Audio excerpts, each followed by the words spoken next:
beyond the walls of intelligence. Life is defined, I think of crime when I'm in a New York state of mind.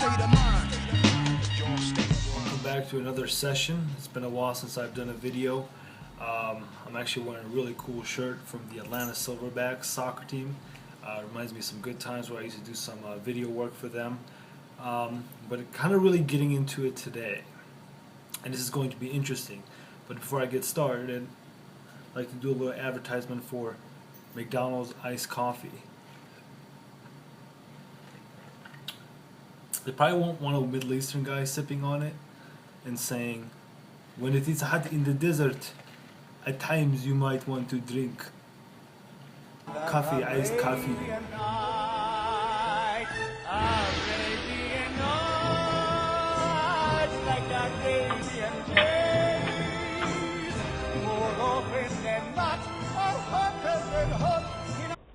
Okay, sorry, got a little distracted there.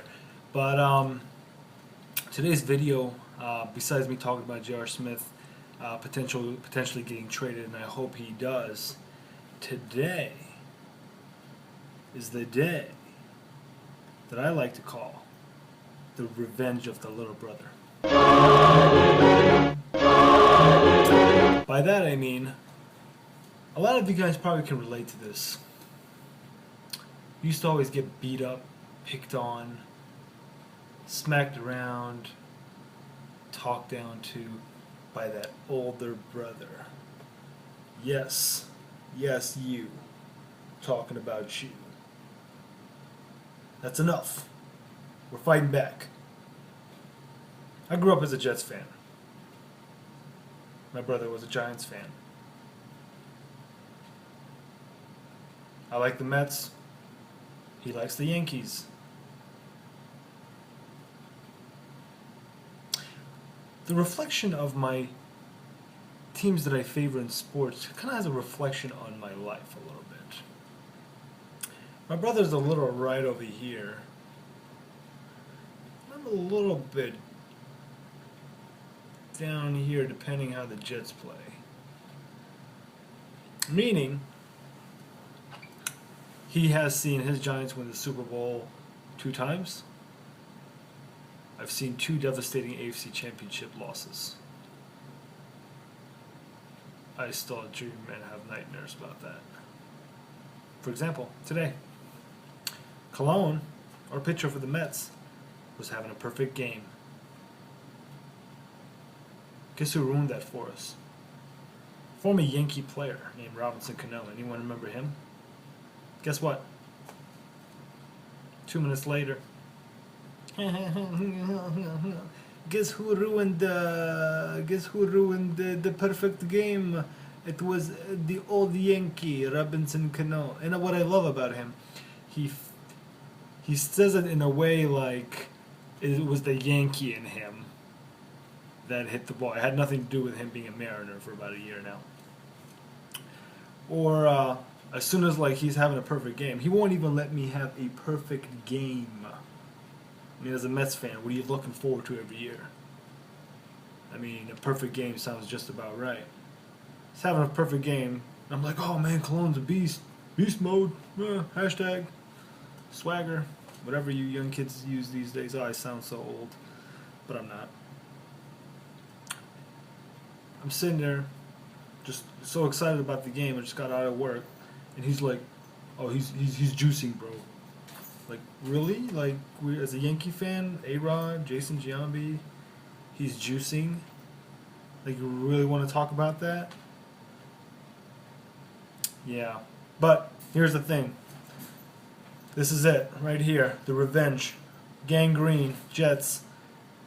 I feel like I'm not gonna sound like Rex Ryan and say, hey, we're going all the way. No, that's not how I feel about it. But I think we're going to have a pretty solid team this year. The way I rate our team, we're going to be a wild card team. We're going to go 9-7. I'm not being an ignorant Jets fan, as I like to be during the season. And you know what? When you're a fan of a team, it's okay if you're ignorant. That's what's so cool about it is the fact that you want to, passionately just be on the side of your team no matter what. So 9-7 is what I go with. And here's the thing. Besides, I don't want all the Giants fans bashing me or the Yankee fans bashing me. Like, I'll root for those teams if you know the Jets and the Mets are not in there. But you know, my brother and I, a little confession here. I remember, was it 2007 Super Bowl? I don't know what it was. I believe it was the 2007, but don't quote me on it. When the Giants beat the Patriots, I tell you, I literally stood up, hugged my brother. It was the whole slow motion thing, no homo, but it was pretty slow motion. Like, I reached out and I hugged him, and it was like, you know, like 10 years of just brotherly. Hello, is it me you? Tom Brady lost, and I hate Belichick with a passion. I mean, which Jets fan doesn't hate him? So, not really much talking about the Knicks today. Just kind of venting about. I can't have a perfect game without you just texting me and just spoiling it for me. He's juicing. Again, commercial break provided by you by McDonald's coffee. When your foot is in the sand, you're hot, cool off with McDonald's coffee. Notice it is still light brown, little bit of reflection of the sand on my toes. Fly to another Arabian night, Arabian night, like Arabian day. Yeah, coming back to it. You know, a lot of people criticize Rex Ryan and say, you know, he is just such a talking matter or whatnot. I like that about him. You know what? Matter of fact, I want a snack. Snack time. Be right back.